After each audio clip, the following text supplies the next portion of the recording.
ஒரே குடும்பத்தை சேர்ந்த இந்த 5 நபர்களுடைய அந்த புகைப்படம் நம்ம பார்த்துருப்போம். கணவன், மனைவி, அவங்களுடைய 3 குழந்தைகள். அந்த கடைசியாக எடுத்த செல்ஃபி அப்படின்றது அவ்வளவு மகிழ்ச்சியாக எடுத்துக்கிட்ட ஒரு செல்ஃபி.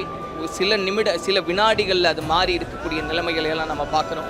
அப்படியாக கேன்சரால் பாதிக்கப்பட்ட ஒரு தந்தைக்கு இறுதி மரியாதை செய்யணும், இறுதி காரியம் செய்யணும், இங்கே செஞ்சுட்டு மீண்டும் லண்டனுக்கு போய் அங்கே மீது அவங்க செய்ய வேண்டிய இறுதி காரியங்களை எல்லாம் செய்யணும் அப்படின்றதுக்காக வந்த குடும்பத்தில் ஒருவர் தவிர்த்து மீதி எல்லாருமே இறந்திருக்காங்க அப்படின்ற அந்த செய்தி ஒவ்வொருவருடைய அந்த பின்னணியை கேட்கும்போதும் ஒவ்வொருவரும் என்னென்ன விஷயங்களுக்காக அந்த விமானத்தில் பயணித்தாங்க அப்படின்லாம் நம்ம அந்த செய்திகள் ஒவ்வொன்றா வரும்போது கேட்கும்போது அவ்வளவு துயரமாக இருக்குது.